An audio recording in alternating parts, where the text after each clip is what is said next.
दो jute mill, दो flower मिल, दिया सलाई फैक्ट्री, कांटी फैक्ट्री समेत दर्जनों कारखाने, लेकिन आज सबके सब बंद। ये कहानी है कटिहार जिले की, जहां पलायन की समस्या बंद पड़े उद्योग को मुंह चिढ़ाती है।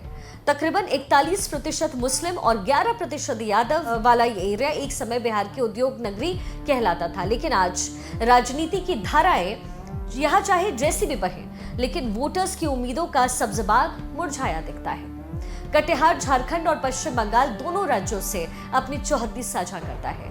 1973 में पूर्णिया से अलग होकर के बना ये जिला ऐतिहासिक तौर पर काफी समृद्ध रहा। इसकी जड़ें महाभारत काल से जोड़ी जाती हैं। कहते हैं कि एक बार भगवान कृष्ण यहाँ आए और उन्होंने अपनी मणि खोई, तब इस जगह को मणिहारी के नाम से जाना गया। लेकिन जिला बनने के बाद कहा जाता है कि कटिहार नाम एक छोटे से गांव दिघी कटिहार के नाम पर हुआ। दिघी कटिहार पूर्वोत्तर का छोटा सा गांव है और यहाँ खुदाई में सैनिकों के लिए एक बड़ा दिघी यानी टैंक मिला। कहते हैं कि जब नवाब के सैनिक पूर्णिया मुर्शिदाबाद के नवाब के सैनिकों के साथ लड़ रहे थे, तब दिघी कटिहार गांव सैनिकों के लिए महत्वपूर्ण स्थान था।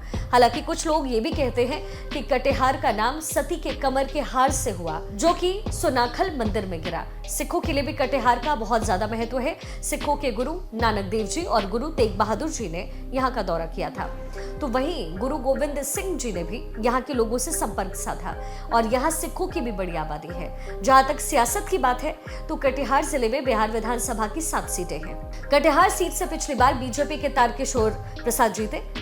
कड़वा सीट कांग्रेस के शकील अहमद खान के खाते में गई। बहरामपुर सीट पर सीपीआई एमएल के महबूब आलम जीते। प्राणपुर सीट बीजेपी की निशा सिंह के खाते में गई। अनुसूचित जनजाति के लिए आरक्षित मणिहारी सीट पर कांग्रेस के मनोहर प्रसाद जीते। बराड़ी सीट पर जेडीयू के विजय सिंह निषाद और अनुसूचित जाति के लिए आरक्षित कोरहा सीट पर बीजेपी की कविता पासवान को कामयाबी मिली।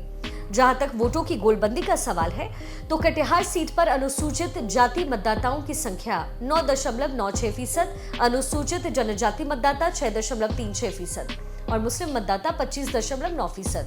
वैसे ही कड़वा सीट पर मुस्लिम वोटर्स 42.6%, बलरामपुर सीट पर मुस्लिम वोटर्स 6.08%, जिले की प्राणपुर सीट पर एससी वोटर्स लगभग 6.16% और मुस्लिम वोटर 46.8% हैं।